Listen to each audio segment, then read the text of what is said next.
Hello दोस्तों, स्वागत है आपका इस वीडियो में हम तुलसीदास जी के जीवन परिचय के बारे में पढ़ने वाले हैं।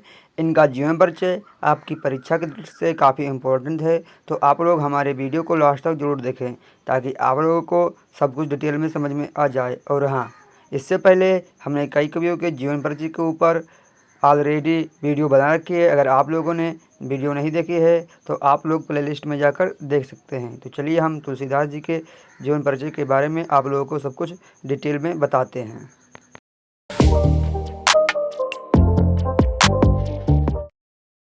तो दोस्तों, आप लोगों को हेडिंग दिख रही होगी कि तुलसीदास जी का जीवन परिचय। तो गोस्वामी तुलसीदास के जन्म के संबंध में विद्वानों में बहुत मतभेद है। मतलब जैसे आचार्य रामजोसुमले ने इनका जन्म कहीं और माना था और रामधारी से दिनकर जी ने इनका जन्म स्थान कहीं और माना था। ऐसे ही कई विद्वान हैं जो गोस्वामी तुलसीदास जी के जन्म के संबंध में अनेक मत रखते हैं।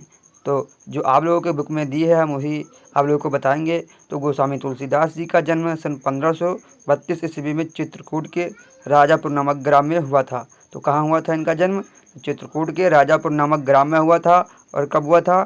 सन 1532 ईस्वी में इनका जन्म चित्रकूट के राजापुर नामक ग्राम में हुआ था। इनके पिता का नाम आत्माराम दुबे था तथा इनकी माता का नाम हुलसी था। मतलब इनके माता पिता का क्या नाम था? तो इनके माता का नाम हुलसी था तथा इनके पिताजी का नाम आत्माराम दुबे था। तो चलिए हम आप लोगों को एक बार दोबारा बता देते हैं ताकि आप लोगों को सब कुछ समझ में आ जाए। तो इनका जन्म कब हुआ था? सन 1532 ईस्वी में चित्रकूट के राजापुर नामक ग्राम में हुआ था। और उनके पिताजी का नाम आत्माराम दुबे था तथा इनकी माता का नाम था हुलसी था। तो उम्मीद है आप लोगों को इतना समझ में आ गया होगा। तो चलते हैं हम अगली पीडीएफ पर और वह पीडीएफ आप लोगों को सब कुछ डिटेल से समझाते हैं। तो अगला पीडीएफ है कि इनका जब जन्म हुआ तब ये 5 वर्ष के बालक मालूम होते थे। मतलब जब ये जन्म लिए थे तभी से ही ये 5 वर्ष के क्या होते थे? बालक मालूम पड़ते थे। दाँत भी सब मौजूद थे। मतलब जो दाँत होते हैं, जो 5 वर्ष के बालक के जो दाँत होते हैं वह सब भी इनके पास मौजूद थे। जन्मते ही इनके मुख से राम का शब्द निकला। मतलब जब ये जन्म लिए उसके तुरंत ही इनके मुँह से क्या निकला? राम शब्द निकला। और लोग उन्हें राम बोला कहने लगे। मतलब जब इन्होंने अपने मुख से राम शब्द लिया तभी से इनका नाम क्या पड़ गया? राम बोला पड़ गया। आश्चर्यचकित होकर इन्हें राक्षस समझकर माता पिता द्वारा ताक दिए जाने के कारण इनका लालन पालन एक दासिनी तथा ज्ञान एवं भक्त की शिक्षा प्रसिद्ध संत बाबा नरहरदास ने प्रदान की। मतलब जब इनके माता पिता ने इन्हें देखा तो ये 5 वर्ष के बालक मालूम पड़ते थे और इनके सभी दांत मौजूद थे। तो इन्होंने इन्हें राक्षस समझ लिया और आश्चर्यचकित होकर इन्हें राक्षस समझकर इनका त्याग कर दिया।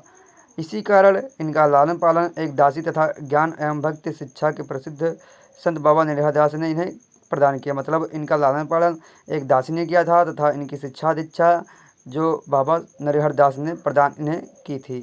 तो उम्मीद है आप लोगों को इतना समझ में आ गया होगा। तो चलते हैं हम पीडीएफ नंबर 3 की ओर बढ़ते हैं।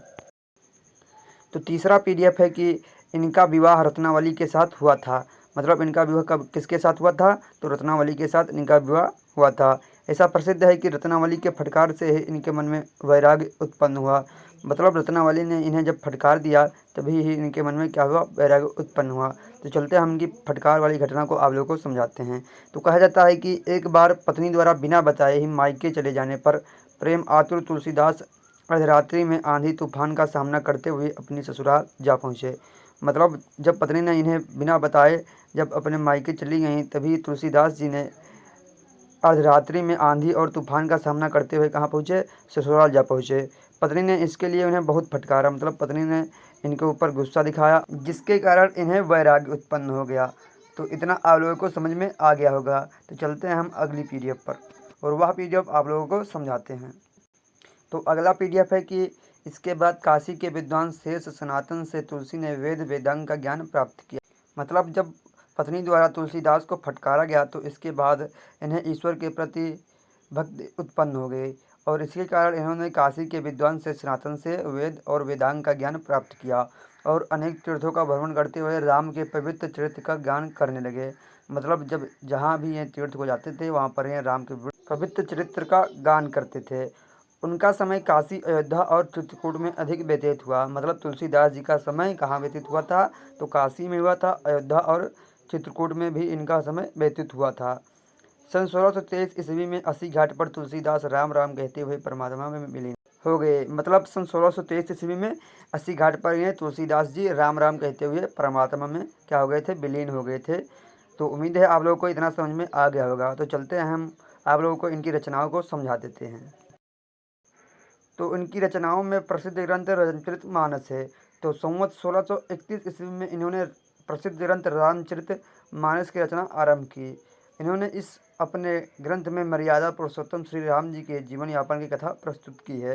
मगर अगर आप लोगों को 1621 ईस्वी जो कि संवत में दिया है, अगर आप लोगों को इसे ईस्वी में बदलना है तो आप लोग 1631 में 57 माइनस कर देंगे तो यह आप लोगों को ईस्वी में प्राप्त हो जाएगा।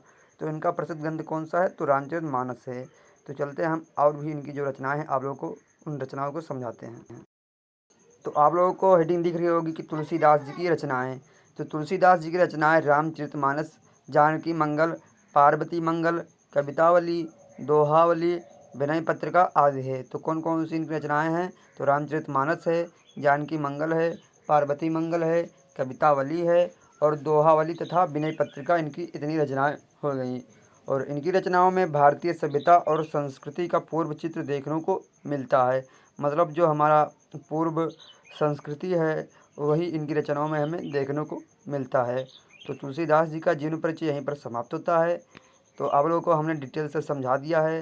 तो उम्मीद है आप लोगों को इनका जीवन परिचय समझ में आ गया होगा। तो अगर आप लोगों को समझ में आया हो तो हमारे चैनल को सब्सक्राइब कीजिए और यह वीडियो दोस्तों में शेयर अवश्य कीजिए। तो मिलते हैं अगली वीडियो में, तब तक के लिए धन्यवाद।